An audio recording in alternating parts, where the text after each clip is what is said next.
I would attempt to make it financially possible for young Jews to, first of all, I would really be interested in every kind of program possible to get young Jews to meet each other and to provide them with the economic assistance to get married and begin to have children earlier on in their lives, and give them Jewish early nursery training, early childhood, and day school or afternoon school, whatever they choose. At discounted or free. Yes, exactly right. That would be my priority number one. Let's pretend for a moment that all 7 billion of us are going to watch this video. What would you say to us? I would say, yours is not to finish the task, but you are not free to desist from it. You have to learn how to help others who are in need. You have to pick some things that you can do, and you need to do those things. If I could give you a superpower, any superpower, one that you've heard of, flying, x-ray vision, bending steel, or one that you make up on the spot, what superpower would you request? Power to turn people's hearts towards each other. You mean on a one-on-one basis, or just both people in general? People in general, right. More people in general. Yeah, because I think if people were less selfish and more humble about what they know and what they think is right and wrong. If people were, I have an article on this too, right? If you had more epistemological humility about what you think you know, and also what you think is right and wrong, then I think if people had that, we would get along much better than we do. I mean, because a lot of the problems come out of sheer arrogance that we have. If you want to know what's right, just ask me, right? And if you don't like it, I'll beat it into you. That's right.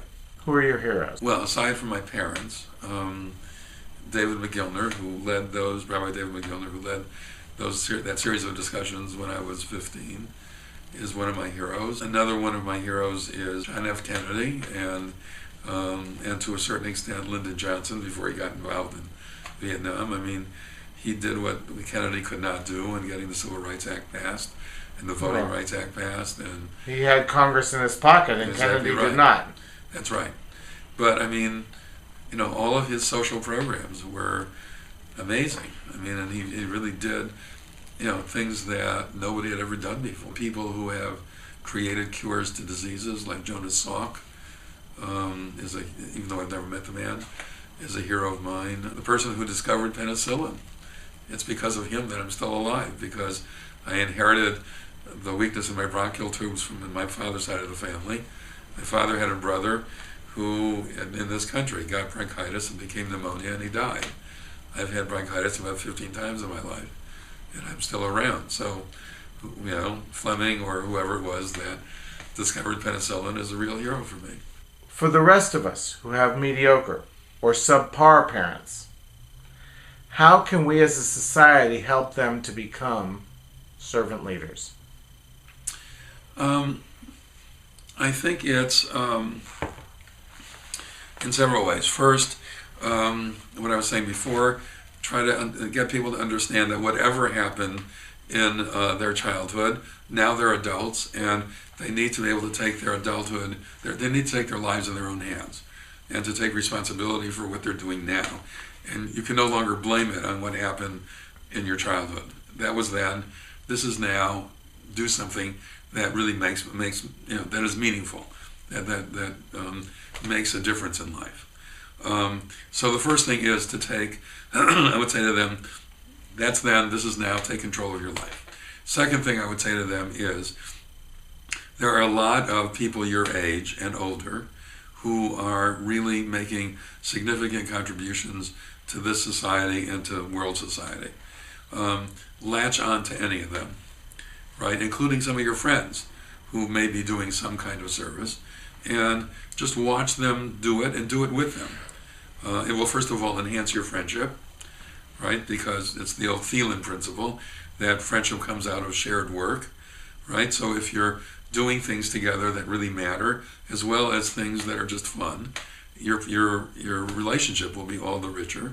And that will be also an entree into a career of serving others for reasons that are yours, not necessarily reasons that your parents would have had.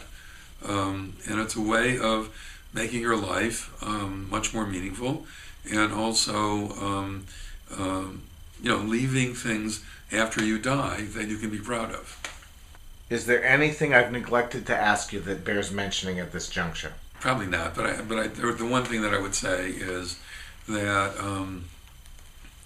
that we Jews inherit a very rich tradition, intellectually and culturally and communally in all kinds of ways. But one of the things that I am absolutely proudest of, in terms of my own Jewish tradition, is the degree to which it insists that we try to make this a better world. And I think that if I were committed to this tradition for no reason other than that, Dayenu, it would be enough. Thank you so much for taking the time to meet with me. You're a very interesting and enlightening human being. Well, thank you. Appreciate it.